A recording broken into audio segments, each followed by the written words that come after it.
Okay guys, hey, what's up? This is the first tutorial of the week. It's going to be about rules and style of Transformers Animated.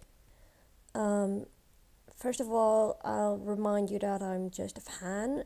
I do my own fan work and I've changed it to my own preferences and my own kind of vibe into it. You're allowed to follow this if you want to, but I'll still try and point out how it's actually done in the series and not just my way. Other than that, I hope you enjoy it. I hope it's clear, and if you have any questions, I'll be doing the live stream later tonight at 7 p.m. London time. So if you're not sure what time that is, just check on Google and convert the time or something. This is for the 11th February, of course, so if you're watching this after that, sorry, but you kind of miss it. Well, on to the tutorial and enjoy. So, first thing about anything to do with rules and style is actually drawing. In order to do something the way you want it to be, you need to know how to draw. And really, the only thing you need to know about drawing is loosen up. If you can, just start by doing a lot of exercises, draw circles, draw lines, just let go on the paper. Attack it if you want with the pencil. I do that a lot. There are many exercises online that you can check for these kind of things. You can, for example, do labyrinths with the pencil or pen tool or the tablet. Depends on whether you do this on computer or hand-drawn. I do advise hand-drawn for beginners though, because it's really important and it will only make digital easier. Really, drawing hand-drawn is just the basics, and you really need the basics. Get the basics and get everything else. Also, it's because TFA is a style that is very dynamic and it requires you to be very loose with your lines and the way you draw things. You can't get too you can't get too strict or even basically you just can't do things just because they're there. You need to always keep things dynamic, even if it is a still picture. It's a very alive style because of how it's done, and that is because of how loose the drawing itself is. It just breathes life. If you do a line that isn't exactly very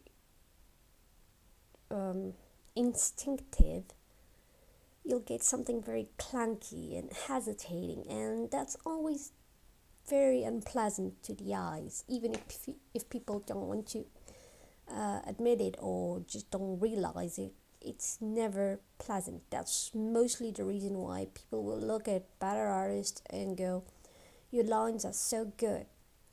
It's really just because they are loose with the lines and they don't hesitate. If you do something wrong, don't worry, just cheer.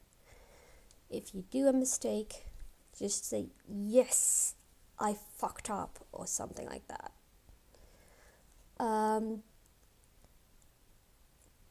Don't be afraid of mistakes. That's one of the most important rules. Mistakes are good, you learn from them. Okay, so on to the more on-hands thing. First, learn what the hell you're doing. If you don't know what you're doing, you might as well not try. look at the actual series, look at the way it's drawn, it's composed, and how it's used. Um, if you don't know these kinds of things, you'll likely get lost, do mistakes, be naive. And normally, what happens with that is either people will shun you or you will get very harsh critics, and you're not ready to get those critics if you didn't realize them in the first place. I know this sounds hard, but reality is there are a lot of people on the internet and outside that aren't afraid to tell you what they think. And if you don't know what you're doing, you're most likely going to end up doing something that looks like something else, or someone else's design or story, or you'll find loopholes to do with the actual series. It's really, really complicated. So the more you know about what you're doing, the better. This follows to the actual way that TFA is. The first thing you probably should know is circles and curves, which typically don't exist on TFA. This is because they do the same as they did back then in Flintstones. Instead of having a straight line, curve, or circle, they break it up in various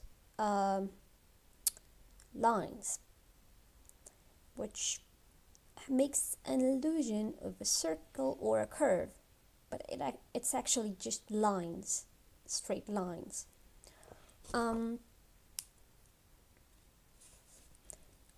Personally, I took out this little rule from my own fan work. I sometimes try to implement it again, but yeah, it's just my own thing. I take it out and I actually use straight line curves and straight line circles. But it is a good way to learn how to do certain things, and I advise you to try it out anyway, even if you want to do something like I do. This leads us to curve vs edge. Why? If you want to make something interesting, then most of the time you'll need contrast. If you're going for contrast, there are many ways of doing it. There's round and square, and there's curve vs edge, which is the most common on TFA. This is mostly because it makes things very dynamic, which is a key word for the series, I guess. You can apply this on everything: sets, characters, the way they move, the way the story is composed, everything. So it is one of the most important rules that you'll find to follow.